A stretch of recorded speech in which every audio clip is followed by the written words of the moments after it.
It's fairly straightforward that when we do these kinds of, especially mechanized fuels treatments and thinning activities that involve really major density reductions, we are having a fairly big footprint on the soils, and on the soils when we do it near streams, we're having that impact on soils in places where direct delivery of sediment to streams is increasing likelihood. This is just an example of a soil aggregate that formed underneath a burn pile because of a super long residence of super high temperatures under a burn pile that actually fused the silica in the soil and made a glass nodule.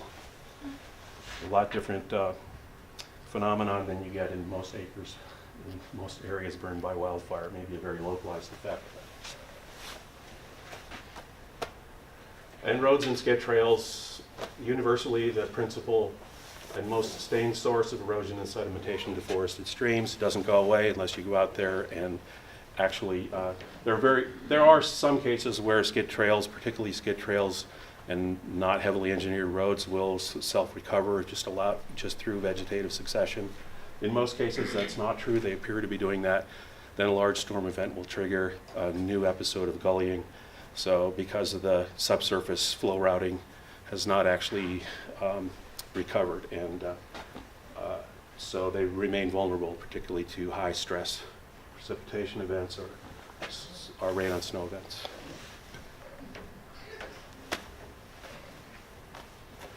So thinking about roads and their systemic effect across watersheds, we talked a bit about road density this morning. I'm not sure can't remember if I have a slide in here on, there's been some work relating fish density or fish abundance to road densities. Fairly universally identifies higher density watersheds as having lower salmonid abundance when we're talking about salmonid fishes. Of course, there are exceptions to every generalization like that. But if in the larger analyses that have accrued lots of data, or the ones that have very carefully designed condition and response analyses in particular watersheds, the common result has been that higher road densities are associated with reduced fish populations, sometimes local extinctions, and this probably relates primarily to the long-term sustained delivery of sediments to stream systems that have high-density road networks. And the problem with an aggressive fuels management regime for any landscape is that economically to pull it off requires a road system to operate from realistically in most landscapes, and that means if you're micromanaging the landscape on a fairly fine scale, stand by stand, then you may have to essentially maintain a permanent high-density road network. From the watershed and aquatic restoration point of view, we need to be going the other direction, which does suggest that there may be alternatives. They may not be very suitable for fuels management, which has a pretty short cycle, but for some kinds of silvicultural thinning interventions, a single episode of thinning over as many stands as you can aggregate, followed by a pullout that is associated with a dramatic reduction in the road network through decommissioning, hydrologically effective decommissioning. That's a scenario where you could get kind of a win-win, assuming you get silvicultural benefits from the thinning and you reduce the road impacts on a long-term basis as you pull out. So here's my list of policy recommendations for when repairing reserve thinning might be a go. So this is kind of a set of screens essentially. First, criteria and field inventory analysis of both forest and the in-stream conditions. Prior to proposing a project that justifies a site-specific objective and a site-specific treatment design to accomplish that objective. That makes it's not a generic prescription. At least that's the point I think we're at today. I don't think generic prescriptions are justified. Canopy reduction will not cause warming of streams or wetlands. Besides sediment, warming is the next most problematic of the impacts we've had on stream ecosystems and salmon and trout, and that's for good reason. We have pretty strict standards that apply to warming of streams and wetlands. And there's really especially in a warming climate situation, there's very little wiggle room for allowing that to be occurring even on a fairly small scale without impacting listed species, for example. If large woody material needs to be retained on the site, slash accumulations and slash treatments should be focused outside of riparian areas where soil damage may have less direct risk of impacting surface waters. If treatment can be accomplished while reducing the impact of the road system, either through major drainage improvements, decommissioning and road network reduction, I'm happy with prescribed fire where it can be accomplished without the need for extensive ground disturbance to prepare the site. If you can figure out how to just run prescribed fire through a riparian area, there's very little in the literature that would suggest that's a problematic thing, and a lot to suggest it could be highly beneficial. Cumulative area of riparian reserves. If the cumulative area affected by a project that's pursued on what I would call an experimental basis is limited, so you're not affecting a large area of any single watershed, and then a firm commitment to monitoring the outcomes. So what is the sixth field subwatershed? that's probably, it's typically a second or third order watershed, depending on how you measure it and where you are. I would guess that both streams we were on today might be close to 6 field. So that's the size of the watershed. It's, a few square kilometers. It's a watershed generally. In most of Oregon, that's a watershed big enough to have a perennially flowing stream that's enough of a stream to sustain fish. And that's, I think, so here's another way of laying out some trade-off questions. Just specific benefits are justified on the right-hand side.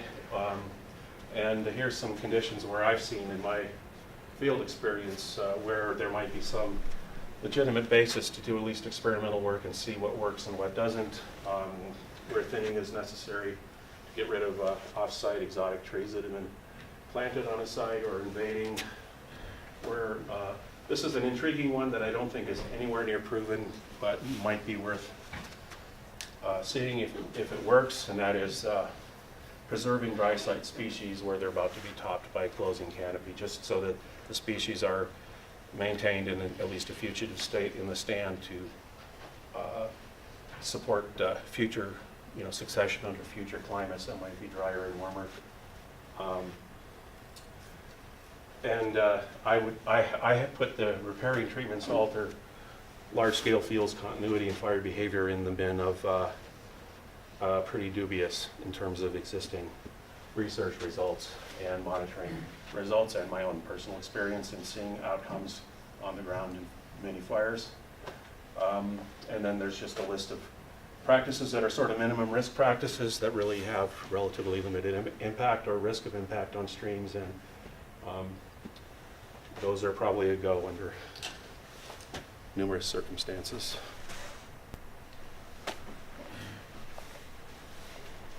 So I think we might be asked a little bit about our vision for the future, and I guess this is just sort of a throwaway version of my vision for the future, where prescribed fire and wildfire are managed to assure benefits. The ecosystem functions that sustain water resources, fish and wildlife are maintained, and timber extraction occurs where extraction costs the least risk of harm. And what I'm getting at here is what I object to is the notion that that restoration needs, that logging is restoration. I'm fine with logging if it's conducted in a way to minimize the impacts on the ecosystem and is arrayed in such a way that we can get maybe some benefits out of it. For example, if we do that road retraction kind of approach, but trying to turn logging into restoration, I think, is where we run into a lot of problems and where we run afoul of most of the science. So that's good. So we're opening it up for questions, but I want to say first that I'll facilitate, and we're just looking for the same kind of rules of order or respect as in collaborative group meetings. In other words, respect each other, don't use abusive language, please no side conversations or over-talking whoever's speaking, that kind of thing. Thank you. And go ahead. Okay, in your photo, towards the beginning, you had 3 photos of disturbance regimes. One, you had a photo of a porcupine. Another, you had a photo of an insect and disease. And then another one of a landslide and debris flow area. And you talked about those as being disturbances that shape the succession and trajectory of those areas. What do you think about fire exclusion? And has fire exclusion or fire suppression impacted the condition of those riparian stands or the health of those stands? So, as you well know, the take-home message, from most of the science that's available on the effects of fire exclusion over the last however long it's been effective, which some people debate about, is just generally that we probably have not had much effect in the successional trajectories of mixed conifer stands, mixed conifer forest types at least. So what we're talking about is mostly mixed conifer stands embedded within surrounding stands that may be mixed conifer, they may be something else, they may be drier type stands. And as I mentioned, we do know there's at least some correlation. It's fairly weak, but there is a correlation between how fire behaves in riparian zones and and how it behaves in the adjacent uplands. So, and how the adjacent uplands may affect the fire behavior as it's moving across the landscape. So, where that leaves me is, in the landscape with a matrix of dry forest type, there may be an effect on that riparian zones may have burned with lower frequency than they historically did, because fire's not traveling across that landscape the way it historically did. So there might be some effects like maybe a couple decades additional accumulation of grand fir regeneration, just as one example.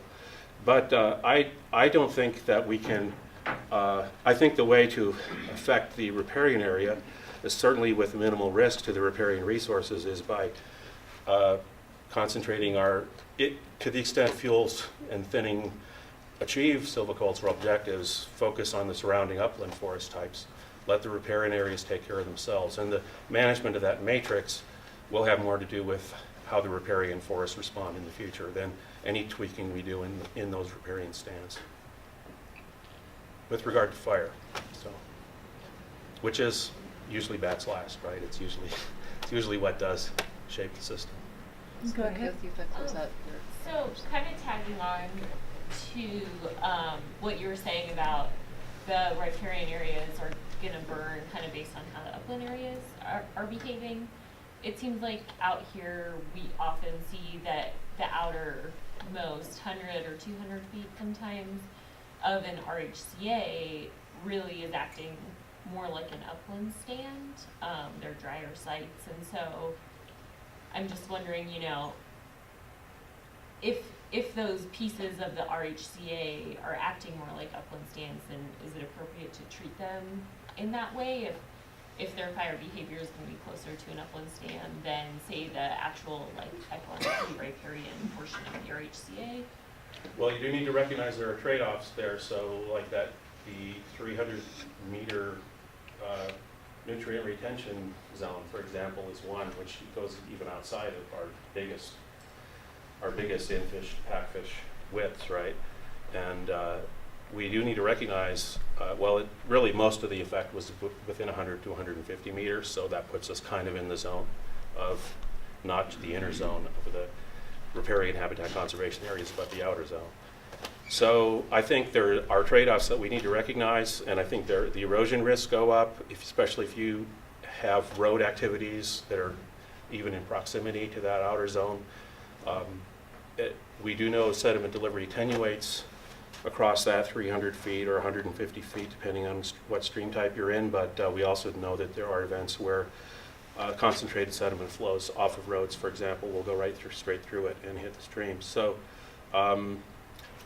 in my opinion, it's still a strongly precautionary zone where the trade-off is, from my perspective, the trade-off still favors not treating it and letting it function as riparian forest rather than treating it and making it function as upland forest. I would say there are exceptions where you have clearly anomalous situations like super high density plantations in that zone. And I've been looking for those because I keep hearing about them, but I don't see very many really when I get out in the field. The mythology of the high density plantation situation is greatly overblown. James? I'm wondering if you would actually return to a slide of your presentation where you cite Dwyer and list some potential risks of operations in riparian forest. Do you know which slide I'm talking about? Yeah, but we'd have to switch. We'd have to do some switching and get back to it. But then just Well, the slide illustrates what to me is a heuristic problem. The Forest Service is required to use the best available scientific information in their planning. And I'm not sure that this presentation, presents the width and breadth of the best available science, and that slide was an example. You cite Dwyer's GTR, which appropriately runs down some of the risks of management in riparian areas. But it does not in any way, shape, or form say that the Forest Service shouldn't operate in riparian areas. It just says these are the things that we should analyze as potential risks. And for those of us who are familiar with Malheur National Forest NEPA planning, the Forest Service does exactly that. Every single one of those things that you suggest are reasons why we shouldn't act in riparian areas are in fact, according to the scientists who came up with that stuff, just stuff that we should analyze, and the Forest Service analyzes it. Some of those things like Port Orford cedar disease are obviously not something that we need to worry about. And I would just urge you to recognize that the Forest Service is under obligation to use the best available science. And even the science that you cite, I don't think it quite says what you think it says. Up to and including, I'd refer you to Figure 1 in Dwyer, which, directly contradicts some of your assertions about the influence of coarse woody debris and litter contribution in terms of distance from streams. because I it's think outdated. It's reproduced So from the it's been my FEMAP job report, which to is do the best available scientific synthesis, and that's what I've done. I've synthesized the best available science. That's what I've been paid to do in this work. And the other 30% of my time is spent reviewing projects that the Forest Service has done environmental analysis on this stuff and has not done the stuff you said that the malheur is doing. Now, I haven't done anything on the malheur, but I can assure you the Forest Service as a whole is overlooking a whole bunch of this stuff on a regular basis. That's an assertion, and I would just urge us to dig into some of the few scientific citations that you present here and evaluate them on their face. And also evaluate on its face the relevance of some of the dangers you point out. I saw a lot of slides of Umpqua National Forest, the Road Siskiyou National Forest. The only slide of the Malheur National Forest, the only photo I've seen is, I think you're writing too much into it. You cited as I do not, because I've worked on many national forests. I've not worked on the malheur, but I've worked on at least 15 or 16 others on this very subject. And this is the same story pretty much everywhere. There are forests do vary in how they do their NEPA analysis and how much of the science they recognize as science. A hell of a lot of what I cited is not even recognized by the Forest Service in many places. I've been told that that's the case here too. Well, I'll just leave it at this. I respectfully disagree that the science you present says exactly what you say it says. And That's I fair. respectfully disagree that some of your photographs in fact show what you say they show, and I'll let you have the last word. Yeah, go ahead. So, I'm involved in a project on the Ochco, which is kind of similar to the Malheur in the Deschutes. And it's near a lake, but it's maybe a quarter mile away from a lake. And it's large diameter Doug fir, ponderosa pine, white fir, grand fir.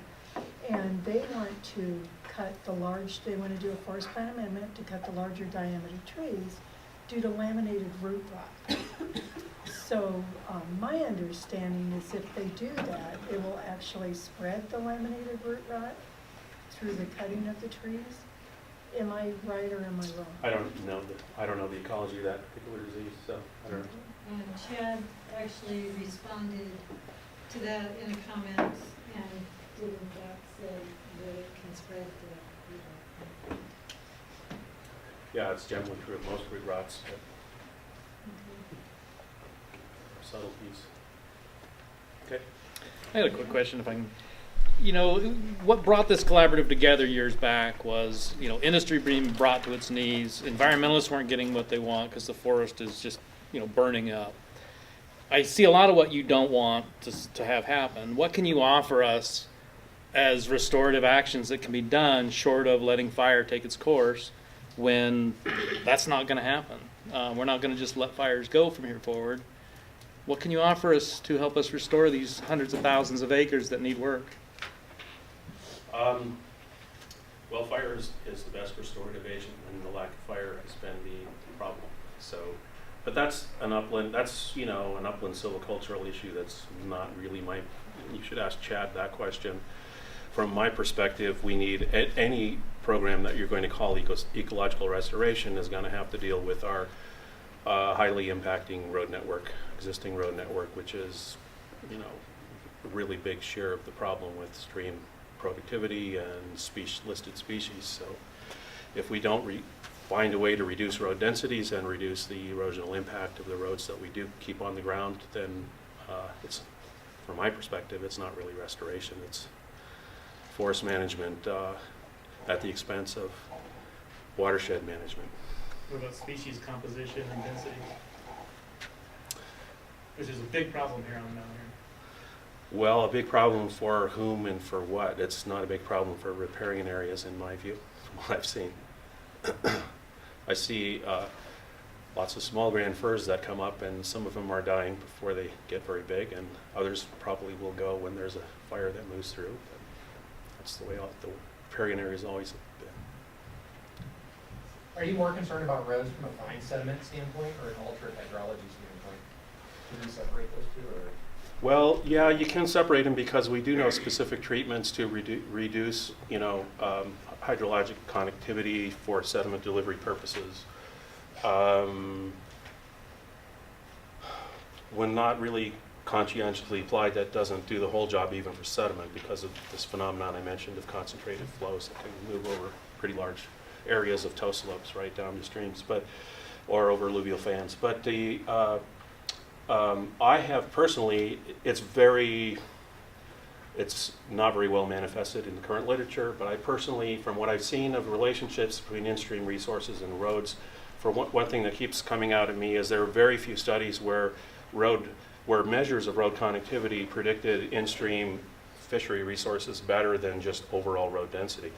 Overall road density in most cases is the more useful metric than the tailored ones that we think are going to be reflect, the higher erosion sediment delivery risk road segments. So I think there's more going on than we haven't recognized. That's not just surface sediment delivery. I think there's some hydrologic modifications that are having secondary effects in channels and flow expression.